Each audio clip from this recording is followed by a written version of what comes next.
मैं doctor Indu Sharma, deputy director Kangra zone. आज हम जिस इंक्वायरी के लिए यहाँ पे आए हैं, तो मैं चाहती हूँ उसको मैं थोड़ा सा आपको डिटेल से बता दूँ, क्योंकि कुछ चीज़ें शायद आपको भी क्लियर ना हो। ये जो हमारी इंक्वायरी है, ये एक फ़ंड आता है हर डिस्पेंसरी के लिए। अकन नाम है इसका, आरोग्य निधि के नाम से एक छोटा सा फंड है, जो हमारी छोटे छोटे खर्चे जो हमारे डिस्पेंसरी के होते हैं, कंटीजेंसी हमारी जो होती है, वो इस खर्चे से की जाती है, इस अमाउंट से की जाती है। इसमें हम छोटी छोटी रिपेयर्स भी ले सकते हैं और छोटी मोटी चीज़ें जो हमारी डिस्पेंसरी को चाहिए होती हैं अपग्रेडिंग के लिए, अपडेट करने के लिए, ताकि कोई चीज़ें टूटी फूटी हमारी डिस्पेंसरी में ना रहें और हमारी डिस्पेंसरी पूरी तरह अपडेट रहे, उसके लिए फंड आता है। और इसके लिए मैं आपको बहुत क्लियरली बता दूं कि इसके लिए जो हमारी परचेज़ कमेटी है, वो एएमओ और एपीओ है, मतलब आयुर्वेदिक डॉक्टर और फार्मासिस्ट, ये दो ही लोग इस परचेज़ कमेटी में हैं। किसी भी एसडीएमओ, डीओ, इवन मैं, कोई भी हम लोग इसमें कि हमारा कोई हस्तक्षेप इसमें नहीं है, क्योंकि एक डिस्पेंसरी को एक डॉक्टर और फार्मासिस्ट से ज़्यादा कोई नहीं जानता कि उस डिस्पेंसरी को किस चीज़ की आवश्यकता है और क्या चीज़ परचेज़ करने की ज़रूरत है, किस चीज़ की रिपेयर करने की ज़रूरत है। तो ये चीज़ें हमारे दो, और ये बहुत हमारी जो ये कमेटी बनी है, ये हमारे उच्च अधिकारियों ने बनाकर भेजी है, और इसमें दो ही लोग हैं, एएमओ और एपीओ। तो यदि हम इस काम के लिए भी हम अपने एएमओज़ को प्रेशराइज़ करें कि आपको यही खरीदना है और यहीं से खरीदना है, तो क्या ये उचित है? आपको लगता है क्या ये उचित है?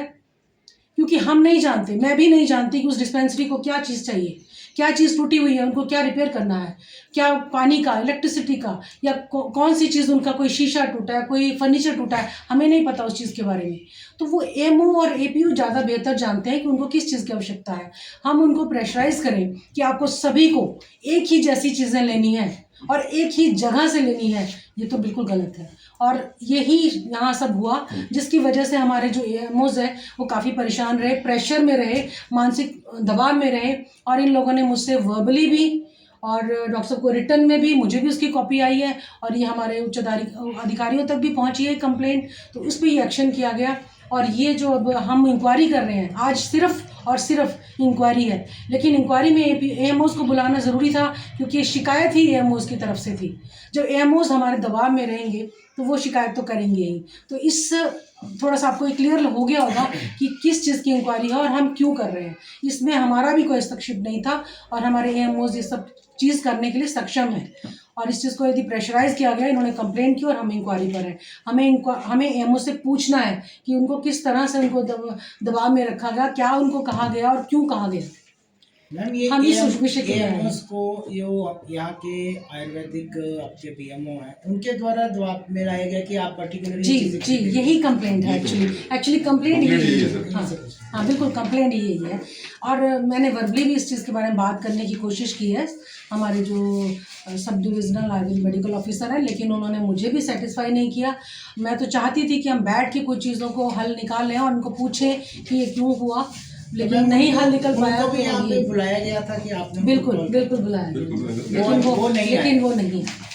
मैडम, सुनने में आया है कि कुछ चेक भी उन्होंने एसडीएम उन्होंने जो है डॉक्टर साहब से मांगे गए हैं कि कोई 15,000, 20,000, 30,000 का चेक जी, भी मुझे भी एएमओज़ के द्वारा ये पता चला, और उसी चीज़ की हम लोग इंक्वायरी कर रहे हैं अभी। इसमें सारी चीज़ें फैक्ट्स हम लोग अब आज सारे फैक्ट्स नोट करेंगे। पर्टिकुलर पीएससी आयुर्वेदिक जो पीएससीएस के लिए एक सेम फंड आता है या सबका अलग अलग आता है? सेम फंड आता है, लेकिन उसको खर्च हम अलग अलग तरीके से करेंगे। मिनिमम ऐसा कुछ फिक्स नहीं है, हर बार अलग अलग अमाउंट रहता है। अच्छा। हमारा अपना भी होता है कुछ, क्योंकि हम लोग भी मेडिकल को फिटनेस वगैरह देते हैं, उसका फंड भी आता है, वो भी उसी में डिपॉजिट इसके लिए डिमांड जाती होगी। हाँ बिल्कुल, डिमांड कितना जाती है। फंड था जो जिसके लिए बात चल रही थी? हाँ, उसमें थोड़ा समय मैडम, उसमें पर डिस्पेंसरी